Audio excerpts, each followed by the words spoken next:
Hello all, and welcome to tonight's Torah portion. Before I get started, I must say a blessing. Blessed art thou, Adonai Elohim, King of the universe, who has sanctified us with his commandments, commanded us, and girded ourselves with the words of Torah.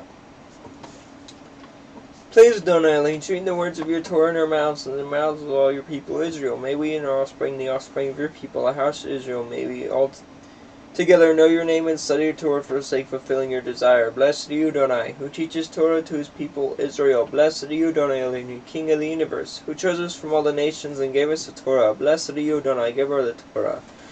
May Adonai bless you and keep watch over you. May Adonai make his presence to unite you, may be kind to you. May Adonai bestow favor on you and grant you peace. Our first read is Hebrews 9:1-14.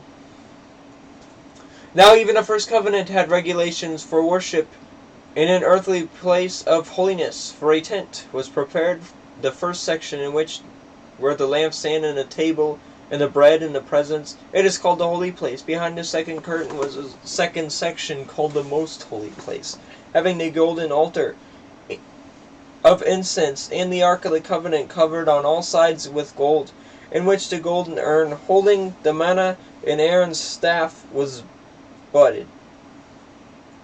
Staff that budded, and the tables of the covenant above it were the cherubim of glory overshadowing the mercy seat. Of these things we cannot now speak in detail.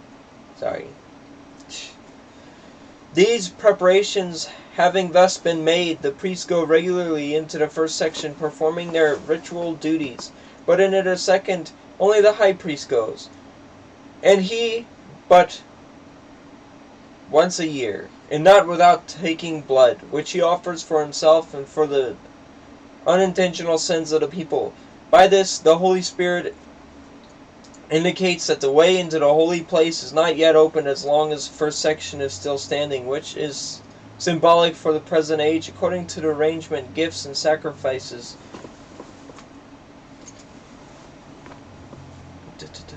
According to this arrangement, gifts and sacrifices are offered that cannot perfect the conscience of the worshipper, but deal only with the food and drink and various washings, regulations for the body imposed until the time of Reformation.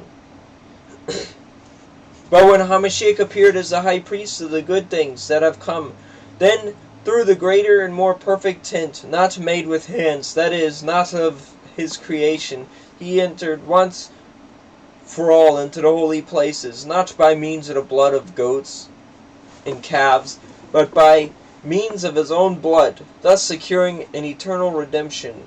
For if the blood of goats and bulls and the sprinkling of defiled persons with the ashes of a heifer sanctify for the purification of the flesh, how much more will the blood of Hamashiach, who through the eternal Spirit offered himself without blemish to Elohim, purify our conscience from the dead works to serve the living Elohim.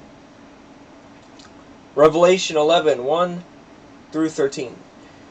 Then I was given a measuring rod like a staff, and I was told, Rise and measure the temple of Elohim and the altar and those who worship there, but do not measure the court outside the temple. Leave that out, for it is given over to the nations. And they will trample the holy city for 42 months, and I will grant authority to my 2 witnesses, and they will prophesy for 1,260 days, clothed in sackcloth. These are the 2 olive trees, and the 2 lampstands that stand before the Lord of the earth. And if anyone would harm them, fire pours from their mouths and consumes their foes. If anyone would harm them, this is how he is doomed to be killed. They have the power to shut the sky, that no rain may fall during the days of their prophesying. And they have the power over the waters to turn them into blood, and strike the earth with every kind of plague as often as they desire. And when they have finished their testimony, the beast that rises from the bottomless pit will make war on them and conquer them and kill them. And their dead bodies will lie in the street of the great city that symbolically is called Sodom and Egypt, where their Lord was crucified. For 3.5 days some of the people and tribes and languages and nations will gaze at the dead bodies and refuse to let them be placed in a tomb.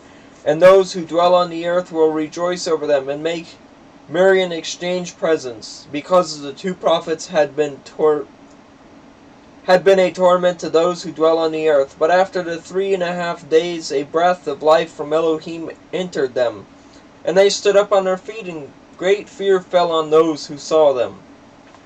Then they heard a loud voice from heaven saying to them, "Come up here." And they went up to heaven in a cloud, and their enemies watched them.